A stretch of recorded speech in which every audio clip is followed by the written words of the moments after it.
descrita por Martin James en 1952. Este es un método usado especialmente para la separación de compuestos volátiles dentro de un alimento. Esta técnica es idealmente apta para la separación de sustancias volátiles, pero hay que considerar que estas estén térmicamente estables. Aquellas sustancias que no cumplan con esos requisitos, como por ejemplo azúcares, oligosacáridos, aminoácidos, etc., deben de pasar por otra técnica, como por ejemplo tenemos aquí la de cromatografía líquida de alta resolución. Bien. Bueno, comenzando primero con la preparación de la muestra para la cromatografía de gases. Pues bien, no se puede inyectar directamente un producto alimentario en un cromatógrafo de gases, sin antes una preparación previa. ¿Por qué? Porque las altas temperaturas de la autoinyección van a dar como resultado una degradación de los componentes no volátiles, que esto a su vez vamos a usar en un cromatógrafo de gases que haga una serie de falsos picos correspondientes a los productos de degradación volátiles. Entonces, algunos métodos que incluyen con frecuencia en una preparación de muestras tenemos la molienda, homogenización o alguna otra manera de reducción del tamaño de la partícula. En esta etapa es muy importante de que la muestra conserve sus condiciones estables para la degradación, ya que cuando se producen las reacciones químicas, eso va a originar que se formen compuestos volátiles. Y esto lo que nos va a ocasionar es que nuevamente se formen falsos picos en el análisis de cromatografía de gases. ¿Sí? Ya, con respecto a la separación de los solutos a partir de los alimentos, pues bien, esto de aquí depende tanto de la matriz del alimento como del compuesto analizado. En este caso, los compuestos volátiles pueden ser aislados por diferentes análisis. Uno de ellos es el espacio libre, en destilación, la cromatografía preparativa que incluye en este caso una extracción sólida y también la simple extracción con algún disolvente. Comenzando con el primero, tenemos el método del espacio libre. Pues bien, este es uno de los métodos más sencillos que simplemente consiste en una inyección directa de los vapores del espacio libre contenidos en el envase que se encuentren por encima del alimento. Es muy importante recalcar que aquí solamente aquellos compuestos volátiles presentes en una concentración mayores de 10 a la menos 7 gramos sobre litros del espacio de cabeza pueden estar en los niveles detectables, es decir, que se van a poder detectar. Dentro de este método de aquí hay tanto estático como dinámico. En este caso, el dinámico simplemente es hacer pasar grandes volúmenes de vapores del espacio libre a través de una o bien trampa criogénica o una trampa más complicada como es la extracción o de extracción o la trampa que incluye las dos, tanto extracción como extrusión. Sí. El otro método que tenemos es el de destilación. Este de aquí es uno de los métodos más comúnmente usados. Entonces, ¿en qué se basa? Es que la muestra ebulle en un matrix lateral, mientras que el disolvente lo hace en otro. Entonces, un poquito explicando el procedimiento de esto, es que simplemente el vapor del producto y los vapores del disolvente son mezcladas y condensadas, para posteriormente el disolvente extraer el vapor condensado y los compuestos volátiles. Una vez que pasa esta etapa, tanto el disolvente como el destilado extraído retornarán a sus respectivos matraces, para finalmente ser destilados para extraer del alimento nuevamente el compuesto volátil. Sí. También tenemos el otro método, que es la extracción con disolventes. Este es el método preferido. Entonces, para la recuperación de compuestos volátiles que se encuentren contenidos en un alimento. En ese de aquí normalmente se espera que se haga el uso de solventes orgánicos. Y entre los equipos tenemos equipos tan sofisticados o tan elaborados como son los extractores con dióxido de carbono supercrítico, pero también se lo puede hacer tan sencillos como un proceso de separación por lotes en el cubo de decantación. ¿Sí? Todas las extracciones o los métodos de análisis de separación que he hablado con anterioridad se han basado simplemente en la utilización de sustancias invisibles, es decir, agua y un disolvente. Ahora presentamos la extracción de fase sólida, en donde en este caso consiste en hacer pasar una muestra líquida por una columna empaquetada que está rellena cromatográfica. O que está rellena cromatográfica o de un diseño filtrante que también está relleno a sí mismo.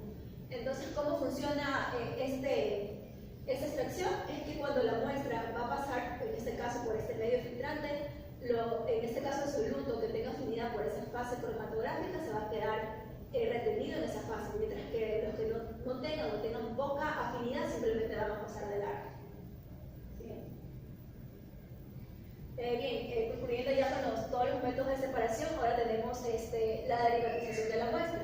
Pues bien, como yo había mencionado al principio, en este caso uno utiliza una cromatografía de gases cuando en este caso los compuestos volátiles son térmicamente estables.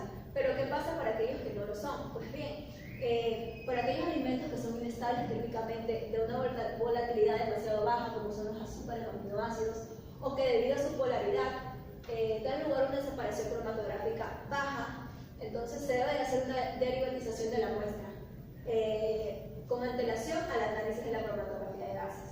Bien. Aquí les voy a hablar acerca de los aparatos que debe tener un cromatógrafo. Tenemos que los componentes principales son el suministro, tenemos también los reguladores de gases, tenemos la boca de inyección, tenemos el horno, tenemos la columna, tenemos un detector y también tenemos el registrador o el sistema de tratamiento de los datos. Siguiente. Pues bien, las columnas empaquetadas están hechas la mayoría de veces de acero inoxidable o de vidrio. En estas columnas están rellenas de un material granulado, el cual está compuesto por un líquido que sirve de recubrimiento por un soporte supuestamente inerte. Aquí cabe recalcar que tanto en este caso la fase líquida, que es el recubrimiento, como la carga líquida que se le va a colocar, vienen determinados por el análisis deseado. En este caso, la elección de la fase líquida o de líquido es normalmente tal que sea una polaridad similar, en este caso al analito que se quiere separar. Con respecto a la columna capital, pues bien, este simplemente es un tubo hueco de vidrio de sílice, que está relleno de sílice. La longitud varía de 5 a 100 metros. En este caso aquí, el recubrimiento está enlazado químicamente a las paredes de vidrio y está entrecruzado internamente hasta grosores de fase que abarcan desde 0.1 a 5 micrómetros. Con respecto a las fases estacionarias, pues bien, existen hasta 200 fases líquidas diferentes que han sido desarrolladas por la cromatografía de gases, siendo las más usadas las que están hechas o elaboradas con siliconas, que tienen sustituyentes de metilo, felino, también las de carbon wax, que están basadas en estas. Como la cromatografía de gases ha pasado de columnas, en este caso empaquetadas, a columnas capilares, actualmente están en uso menos estas fases estacionarias. Debido a la eficiencia de las columnas, ha reemplazado la selectividad de estas fases. Entonces, hoy en día existen menos de una docena de fases estacionarias, siendo las más usadas por ser más eficientes y más duraderas aquellas que están basadas en polisiloxano. En esa tabla podemos ver más o menos dentro de las docenas que existen de las fases para uso generalizado. Con respecto a los detectores, que también es uno de los componentes principales en un cromatógrafo, tenemos que existen varios tipos, siendo entre estos los detectores de ionización de llama, los de conductividad térmica, los de captura electrónica, también tenemos los fotométricos de llama y los de fotonización. En este caso tenemos dos figuras, en donde este de aquí es un detector FIT o también llamado de ionización de llamas, y también tenemos el detector de captura electrónica. Bien. Pues bien, para concluir acerca del tema de cromatografía de gases, tenemos la teoría de la cromatografía. En este punto, para la separación, la cromatografía de gases depende no solo de la absorción, no solo del reparto y de la exclusión por tamaños, sino que también depende en este caso del punto de ebullición del soluto para las capacidades adicionales de resolución. Por consiguiente, las separaciones logradas se basan en varias propiedades de los solutos. En este caso, para uno poder aumentar la eficiencia de la separación, se debería tomar en cuenta los siguientes factores que les voy a mencionar, que son utilizar columnas ya sean empaquetadas o capilares de diámetro pequeño, puesto que se ha comprobado que la eficiencia en la separación depende fuertemente del diámetro de la columna. Utilizar temperaturas de operación de columnas más bajas, utilizar hidrógeno como gas portador, obviamente si el detector lo permite, y operar el cromatógrafo de gases a la máxima velocidad. del gas portador que proviene de la resolución. A continuación, yo voy a exponer sobre la espectrometría de masas. La espectrometría de masas es una técnica analítica, una de las técnicas analíticas más completas que existen. Recientemente esta técnica no solo se usa para la investigación, sino se usa para los procesos industriales, específicamente en el control de calidad. ¿Pero en qué se basa esta espectrometría? Esta espectrometría está basada en el comportamiento que presentan los iones que se forman por las diferentes técnicas de ionización al atravesar campos magnéticos, así dicho, campos magnéticos. Un espectrómetro de masas, debo mencionar que consta de varios componentes. El primer componente es un equipo donde se introduce la muestra, una fuente de iones, un analizador de masas, un detector y finalmente un sistema para procesar datos. Vale mencionar que en este sistema para procesar datos se suele utilizar una computadora. ¿Cuál es el fundamento de esta espectrometría? Como primer punto, el paso inicial es introducir la muestra en una cámara de generación de iones. En este punto hay que tener en cuenta qué tipo de muestra es. ¿A qué me refiero con esto? Es que en el caso de compuestos puros, sea gas líquido o volátil, se va a hacer de una manera de inyección directa. Para los compuestos sólidos o poco volátiles se utiliza sonda de inyección directa. Esta sonda de inyección directa se introduce en una fuente de iones y se calienta hasta que se vaporice el sólido. Para el caso de las mezclas, vamos a tener que separar las muestras en compuestos individuales y luego de esto se va a proceder a analizar por la espectrometría de masas. Luego de este punto de introducción de la muestra sigue la ionización. En este punto se puede hacer por impacto de electrones, por bombardeo con átomos o iones acelerados y también se puede hacer por una matriz de electrovaporización. La base de este punto es en el bombardeo de electrones o la ionización química, donde la ionización se realiza a través de choques con moléculas previamente ionizadas. ¿Pero en qué consiste esta etapa? Consiste de que en el interior de la red se va a poner a unas de iones emitidos por un filamento. Cuando se aplica el filamento, se va a aplicar una corriente y esto se va a dar y ver que a su vez se va a mover por una de iones hacia un electrodo positivo y esto va a atravesar una estante y se va a aproximar moléculas de la muestra y va a extraer un electrón que finalmente va a formar moléculas ionizadas. Una vez que esas moléculas van a contener cierta cantidad de energía interna, puede seguir fragmentando o dar fragmentos moleculares más pequeños. Posterior a ello, se procede al analizador de masa. Debo mencionar que el analizador de masa es el constante del espectrómetro de masa. Existen 5 tipos de analizadores de masa. Tenemos el cuadrupolo, trampa de iones, tiempo de vuelo, ciclos magnéticos, resonancia de ion ciclotrón transformada de Fourier. Sin embargo, los más utilizados debido a costos y facilidad es la trampa de iones y el triple cuadrupolo. ¿En qué consiste esta etapa? Consiste en separar los fragmentos cargados en función de una relación masa-carga y determinar el rango de masa y la exactitud de sensibilidad. Finalmente vamos a pasar por un detector en el que el detector va a formar los fragmentos y por cada detección va a formar a su vez un espectro de masas. Debo mencionar que este espectro de masas va a ser diferente para cada compuesto y esto va a constituir algo específico para la muestra, para cierto compuesto analizado. Eso quiere decir que va a ser prácticamente poco probable, más que todo, que tenga una equivocación. El espectro de masas también puede almacenarse para la detección. Se puede almacenar este espectro en una memoria del ordenador para compararse con otros espectros y así proceder a su identificación. Finalmente, lo que vamos a tener como resultados son espectros de masas, que es una representación gráfica de la intensidad de los fragmentos de diversas masas producidos cuando una molécula es sometida a ionización. Pero ¿cuáles son las ventajas de esta espectrometría? Una de las principales más que todas sus cualidades son que tiene una capacidad de identificar de forma prácticamente inequívoca, no va a tener errores, ya que va a proporcionar un espectro específico para el compuesto que yo estoy analizando.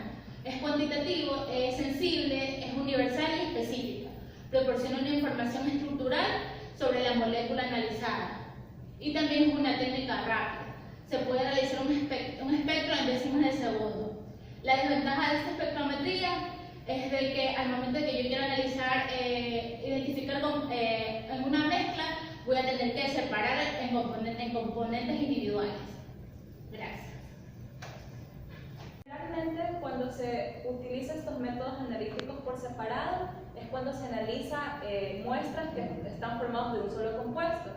Pero en este caso sabemos que los alimentos es una matriz compleja, es decir, es una mezcla de compuestos. Entonces, para su análisis se acopla la cromatografía de gases y junto con la espectrometría de masas. Tiene unas ventajas como por ejemplo que permite la confirmación o identificación de los picos en caso de un compuesto incógnito. Lo que va a hacer el cromatógrafo es separar dentro de la mezcla los compuestos para llevarlo al espectrómetro y este se ha analizado dando un espectro de masa cada uno. Lo que es en esta combinación es que hay una interconexión, donde se conecta directamente la columna capilar del cromatógrafo a la fuente del espectrómetro a través de una línea capilar de transferencia calentada. Esta línea capilar de transferencia debe ser calentada porque es necesario para que evite la condensación de los componentes volátiles que fluye de la columna del cromatógrafo hacia la fuente de iones del espectrómetro. Okay. Aquí podemos ver que está el acoplamiento entre el cromatógrafo y el espectrómetro. Esta va a ser la línea de transferencia que debe ser calentada. En esta columna es donde va a ocurrir la separación de los compuestos dependiendo de su polaridad. Lo que se ve en este color crema es la fase móvil y es lo que va a arrastrar cada compuesto dependiendo de la polaridad, donde van a ir por separado y cada uno va a recibir el espectro de masa. Una vez que ya conocemos el funcionamiento de estos equipos, vamos a conocer cómo estos son aplicados a la evaluación sensorial. La calidad organoléctrica de los alimentos es una cualidad muy importante que hay que tener en cuenta en el proceso alimentario. El flavor de los alimentos es determinado por el aroma, el sabor y las sustancias químicas que se producen en la boca. El aroma se refiere a las sustancias volátiles que se liberan dentro de la boca, el sabor al sabor que percibimos por la lengua y las sensaciones químicas que son las sensaciones que nos producen ciertos compuestos. Ya, los compuestos aromáticos son los que se desprenden en el momento de masticar el alimento.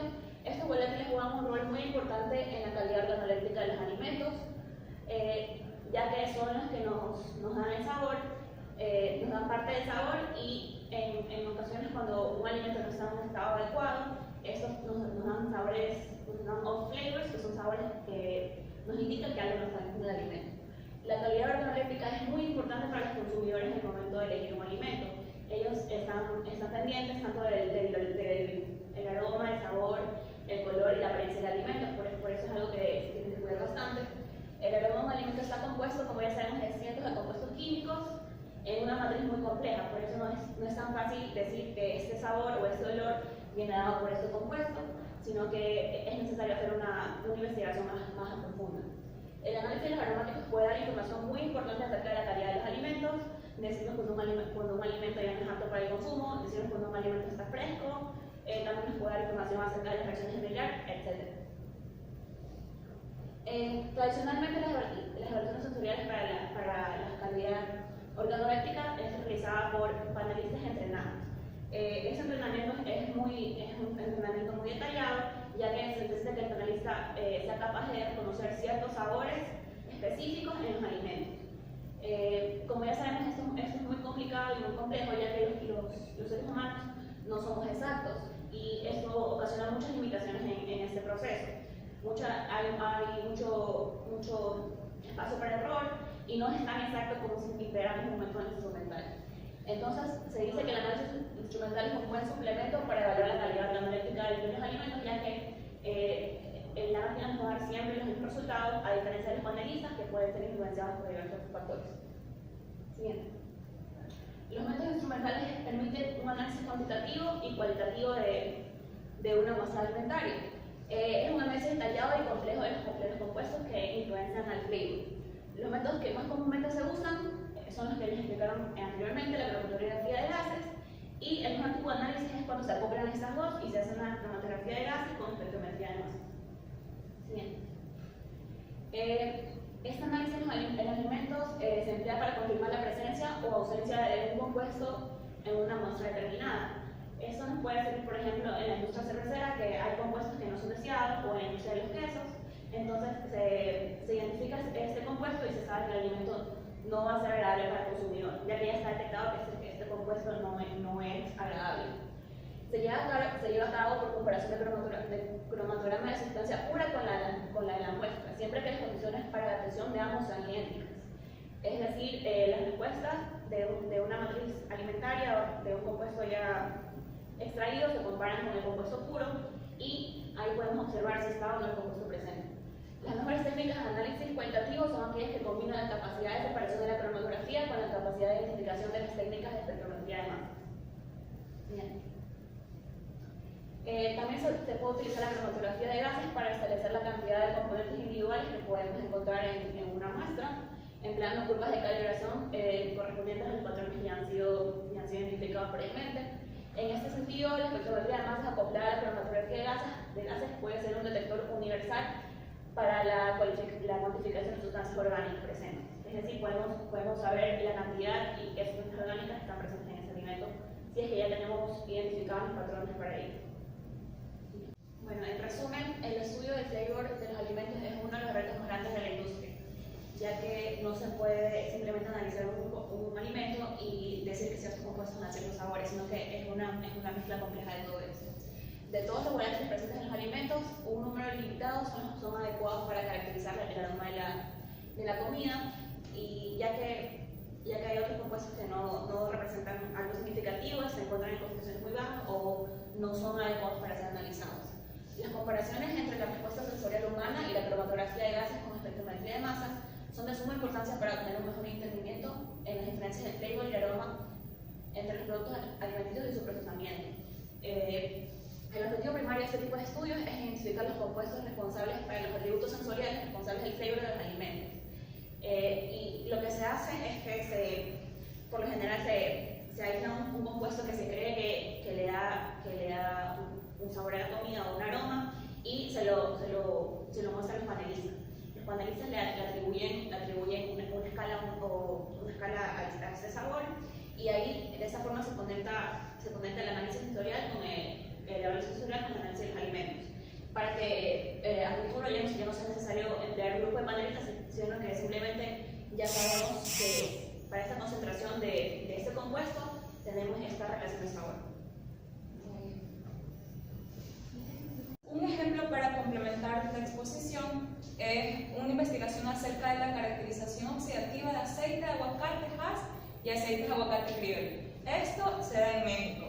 Normalmente la población en México consume el aceite del aguacate Hass y se come el aguacate criollo de manera normal.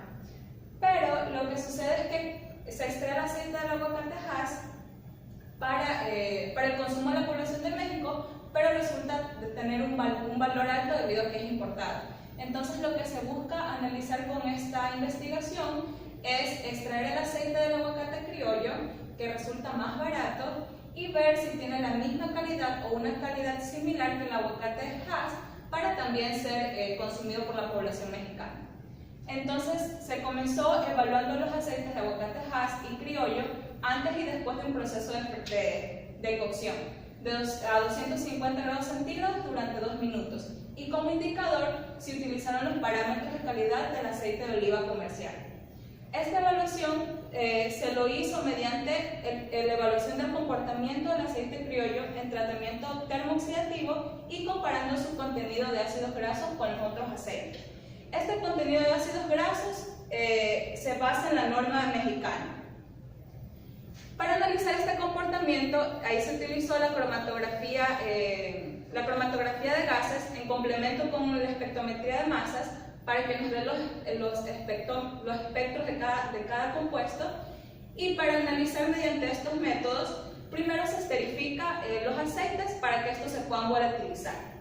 No solo se analizó el contenido de ácidos grasos, sino que también después del freído hay otros compuestos y también por eso se analiza la presencia de compuestos freídos. Se obtienen también otros compuestos de degradación que se dan en el aceite.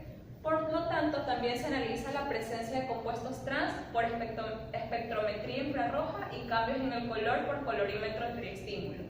Pero en base a esta exposición nos enfocaremos en el análisis por cromatografía de gases y espectrómetro de masas. Aquí tenemos los resultados del gráfico del espectrómetro.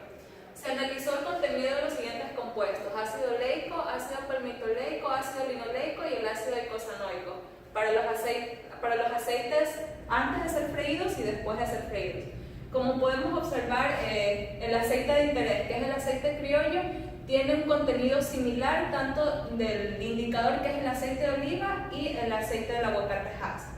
Entonces, esto se puede traducir que la calidad de este aceite criollo es bueno para ser comercializado para la población de México. Y de esta manera se puede disminuir los desperdicios de esta fruta, ya que es de rápida maduración, así como también reducir los costos por importación del aguacate Hass para obtener el aceite del mismo.